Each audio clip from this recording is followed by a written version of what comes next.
오늘 본문은 베드로후서 2장 10절로 22절 말씀입니다. 우리가 어제 말씀에 거짓 선지자들의 특징, 그리고 그들의 심판, 확정된 심판, 우리는 어떻게 살 것인가, 이런 것들을 봤는데요. 이 거짓 선지자들이 누구냐? 한마디로 말하면 말세, 종말에 대해서 잘못 가르치는 자들입니다. 그게 이제 3장에 가면은 확실하게 드러나는데, 그 전에 우리가 좀 생각을 해야 할 것은 왜 이들은 이런 거짓에 빠졌는가 하는 거예요. 두 가지 이유가 있는데요. 첫째는 신종론입니다. 이 신종론에 대한 회의에서 거짓에 빠지는 경향이 있어요. 이건 지금도 마찬가지입니다.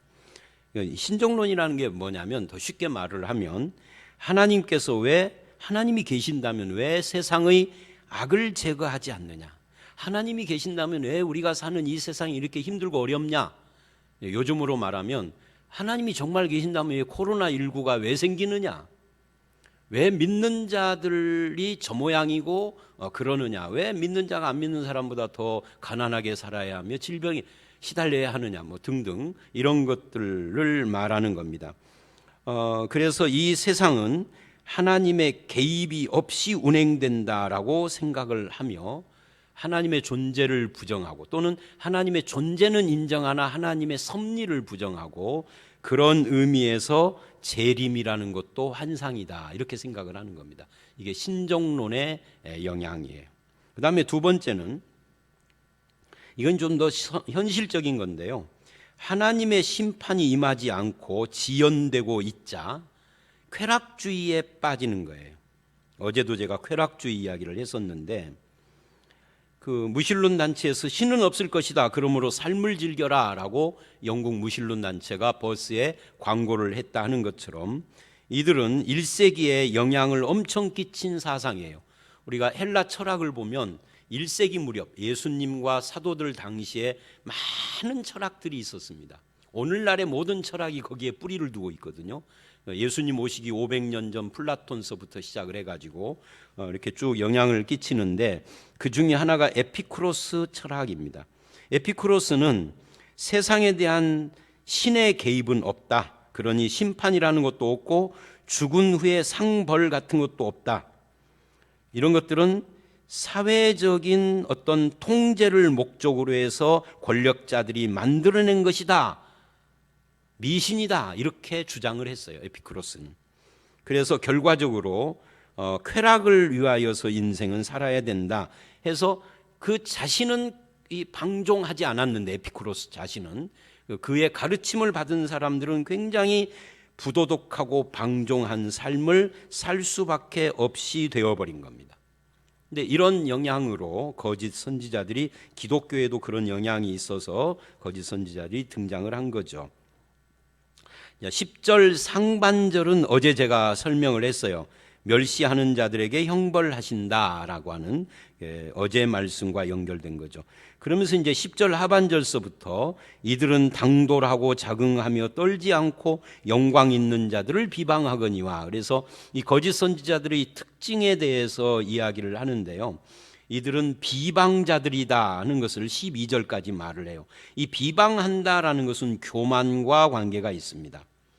그러니까 이 거짓 선지자들은 당돌하고 자긍하며, 자긍이라는 게 자기 스스로를 높이는 거잖아요. 교만입니다. 당돌도 교만이고요, 떨지 않는 것도 교만입니다. 영광 있는 자들을 비방한다, 그러니까 교만한 모습이에요. 예수 그리스도는 교만하지 않습니다. 마태복음 12장 14절 이하를 보면 예수님의 모습을 두 가지로 이야기를 해요. 들레지 않고 꺾지 않으시는 분이다. 들레지 않는다, 예수님의 목소리가 대문 밖으로 안 들린다는 거죠. 그러니까 차분히 조용히 이야기를 하시는 겸손한 분이다. 상한 갈대를 꺾지 않고 꺼져가는 심지를 끄지 않는다, 이것도 온유하다 하는 것을 말을 해요. 근데 이 거짓 선지자들은 예수님의 모습과 반대예요. 교만해요. 자신감에 차 있어요. 당돌해요. 이 고집스럽습니다. 떨지 않습니다. 그래서 11절을 보면 더 큰 힘과 능력, 이 더라는 것은 비교급이라고 1장에서 우리가 봤잖아요. 그러니까 이 거짓 선지자들의 교만하고 고집스러운 당돌한 모습보다 더 큰 힘과 능력을 가진 천사들을 비교시키는 겁니다. 이 천사들도 하나님 앞에서는 거슬러 비방하는 고발을 하지 않는다. 그러니까 천사는 우리보다 더 센 힘이 있지만 교만하지 않는다 하는 이야기를 합니다. 여러분, 천사가 얼마나 교만하지 않느냐면 6개의 날개를 가지고 2개는 얼굴을 가지고 2개는 다리를 가르고, 그러니까 6개의 날개 중에요 2개만 나르는 데 써요. 나머지 4개는 얼굴과 발을 가리. 이 얼굴과 발을 가린다는 건 굉장히 상징적인데, 실제로 가린다는 것보다는 상징적으로 하나님 앞에서 범죄하지 않은 죄가 하나도 없는 것이 천사예요. 그런데도 하나님 앞에서는 겸손히 자기를 노출된 부분을 가린다는 거거든요. 옷을 입고 나머지 얼굴과 발은 노출되어 있는데 그걸 날개로 가린다는 것은 그만큼 겸손하다는 거예요. 천사는 그런데 이들은 그렇지 않다. 그래서 12절, 이 사람들은 비방을 일삼으니 하나님의 진리에 대해서 알지 못하고 짐승 같다 하는 거죠. 잡혀 죽기 위해서 난 이성 없는 짐승. 우리가 소나 돼지나 닭이나 이런 것들을 키우는데, 우리나라 사람들 요즘은 아니지만 뭐 한 10년 전까지만 해도 그 개고기 많이 먹었잖아요. 그래서 뭐 여름철에 잡아먹기 위하여서 똥개 키운다는 말을 농담처럼 하는 것처럼 그런 이야기예요. 잡아먹기 위하여서 키우는 짐승처럼 알지도 못하고 비방만 한다. 짐승 같은 놈들이다라고 욕한 거죠, 결국은. 이게 이제 거짓 선지자들의 특징이라는 거예요. 그러니까 예를 들면은 통일교회 죽은 문선명이 같은 경우에는 뭐 하나님도 내 부하다 이러고요. 정광훈이 같은 경우에는 하나님도 까불면 죽어 이런 말을 하고, 신천지의 이만희 같은 경우에는 자기가 하나님이다, 예수님이다, 이렇게 다 이게 교만한 거잖아요. 정상적인 신앙을 가진 사람은 하나님 앞에서 절대 그럴 수가 없는 겁니다. 하나님을 경외, 두려워하고 떨며 겸손한 거죠. 여러분은 어떠십니까? 하나님 앞에 교만합니까? 겸손합니까? 이걸로 우리의 신앙을 측정할 수 있어요. 그 다음에 13절로 16절은 그들의 두 번째 특징, 교만 다음에 불의의 삭슬 사랑한다 그래요. 그래서 불의의 값으로 불의를 당하며 낮에 즐기고 논다. 그러니까 신앙이 자기 이익의 재료, 자기 명예와 권위와 밥그릇을 챙기고 돈을 챙기는 재료가 됐고 즐기고 놀 뿐이다 라고 말을 해요. 그리고 또 이렇게 말을 합니다. 즐기고 노는 것을 기쁘게 여기는 자들이니 그들은 점과 흙이다. 점과 흠이다. 이 점과 흠, 이게 굉장히 중요한 겁니다. 왜냐하면 구약에서 하나님께 제물로 드릴 때, 양이나 염소나 소를 드릴 때는 반드시 조건이 있어요. 점과 흠이 없어야 한다. 근데 이 점과 흠이 없는 이것은 상징적인 겁니다. 이건 우리 인간에게 해당될 때 겉으로는 신자인 것처럼 거룩을 꾸미지만 그러나 그 행실에는 점과 흠이 있다. 마치 염소의 몸에 점, 흠이 있는 것처럼 그 마음과 삶의 행실에 점과 흠이 있는 자다. 그러니까 바른 신자가 아니다 하는 거죠.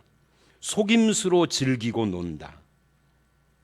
그리고는 14절에 음심이 가득한 눈을 가지고 범죄하기를 그치지 않는다.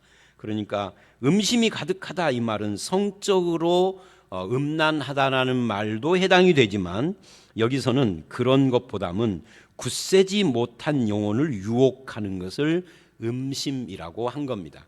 성적으로도 마찬가지지만 말이죠.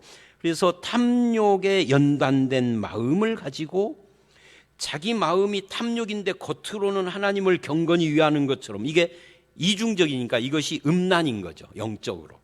그리고 굳세지 못한 영혼들을 유혹해서 흔드니까 이것이 마치 음란, 간음과 같은 것이죠, 영적으로.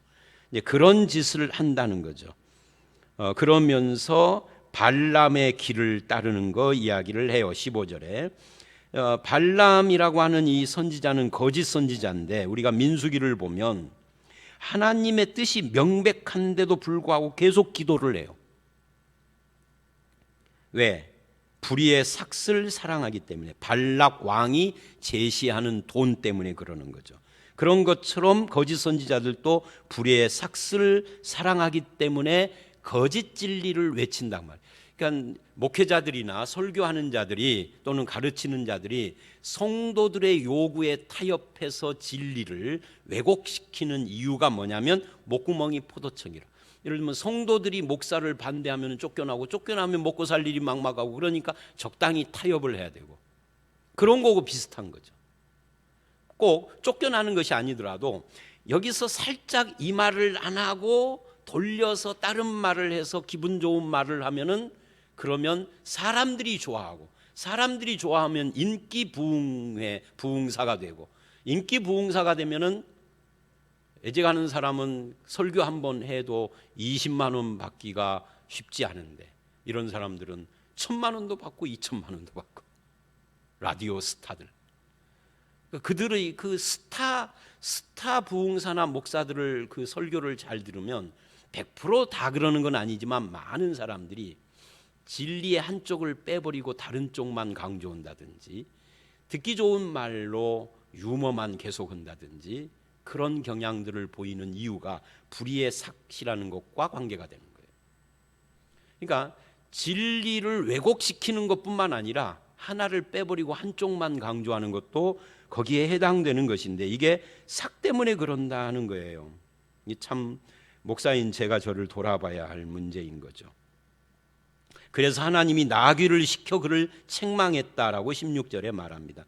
그 다음에 세 번째 17절로 19절은 허탄한 자랑의 말을 하는 사람들이다라고 해요.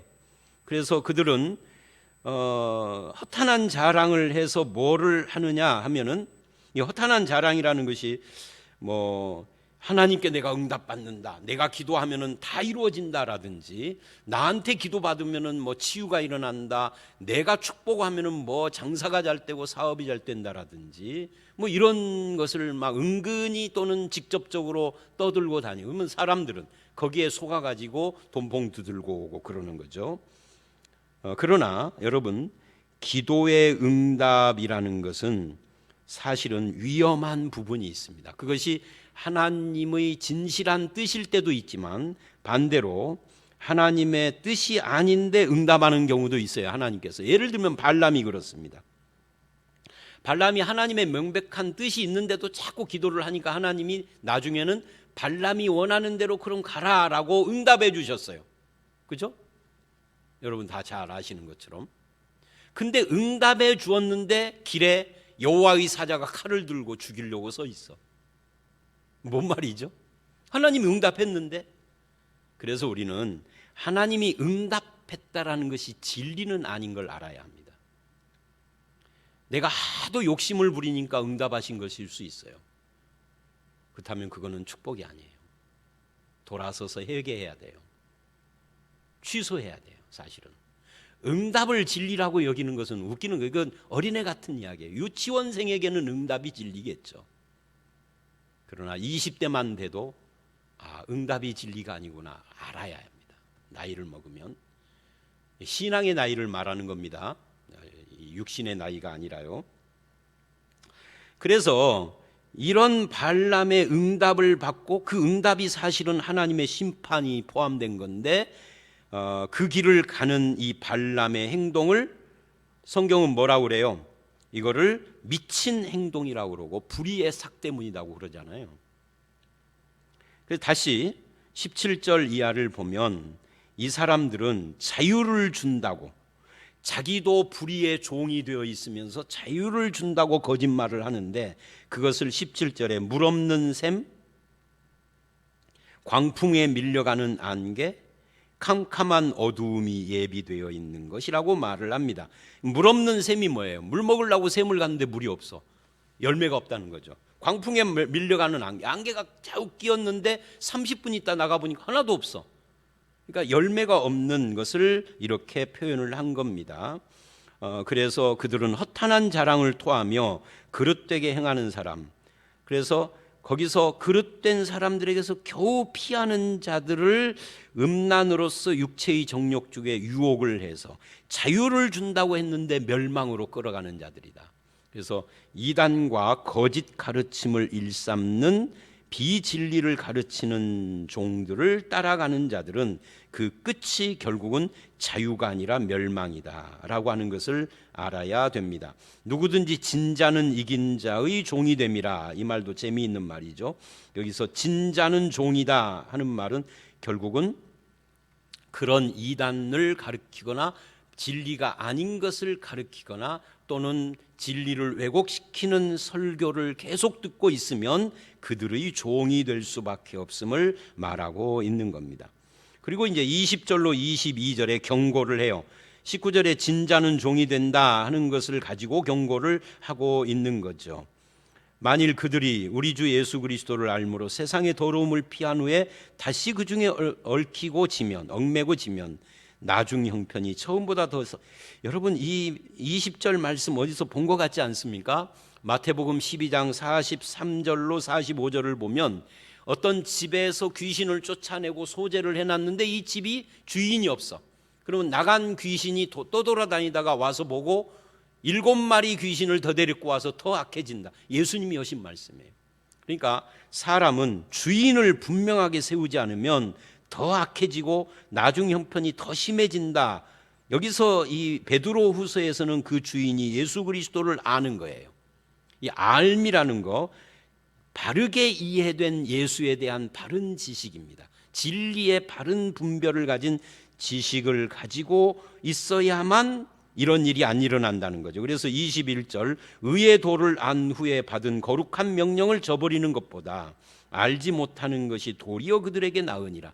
그러니까 어설프게 알고 그 진리를 다 아는 것처럼 나는 다 알아 하고 진리를 버려버린 사람은 알지 못했던 백지 같은 사람보다 못하다는 거죠. 아까도 어저께도 말씀드린 것처럼 교회 조금 다녀봤던 사람이 더 힘든 거죠. 그래서 우리가 신앙생활을 하면서 진리, 즉 설교나 성경 공부나 이 말씀의 가르침은 정말 신중해야 합니다. 아무 데서나 배우고 아무 사람에게나 배우고 어떤 책이든지 그냥 읽기 좋다고 은혜스럽다고 읽어서는 안 돼요. 특히 제가 두 가지를 좀 주의를 해야 한다라고 생각을 하는데요. TV, 기독교 TV, 또 요즘은 뭐 유튜브, 이거 굉장히 주의해야 합니다. 불건전한 것들이 너무너무 많아요. 유명하다고 해서 다 건져는 것도, 큰 교회라고 해서 다 진리를 가르치는 것도 아닙니다. 그 다음에 책입니다. 이 책, 우리나라 사람들은요, 인쇄된 책, 이 출판된, 인쇄된 글자를 진리라고 생각하는 이상한 경향이 있어요. 그렇지 않아요.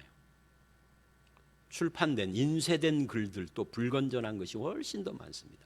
예를 하나 들어볼까요? 제가 요즘 수요일 날 성령론을 쭉 해서 이제 마쳤잖아요.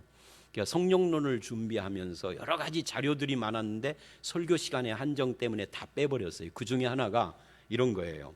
성령의 은사와 관계에서 로이드 존스라고 하는 유명한 한국 교회 목사들의 설교의 모범으로 삼는 유명한 사람과 베니 힌이라는 성령님, 안녕하세요 성령님이라는 책을 쓴 사람이, 둘 다 책으로 출판됐죠. 로이드 존스의 다른 성경의 가르침은 제대로 잘 하는데요, 성령론만큼은 이상하게 가르친 분이에요.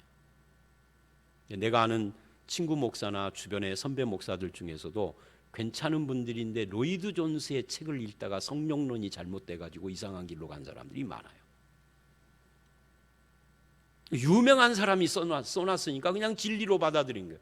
말씀 자체를 스스로 묵상하고 연구하며 분별해야 되는데 게을러서 그렇게 안 해요.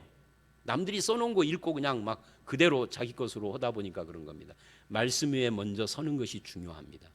그래서 책 읽기보다 성경 읽기를 먼저 해야 하고 성경 공부를 먼저 해야 되는데, 다른 데 서기보다 우리 교회 성경 공부를 먼저 마스터를 하셔야 돼요.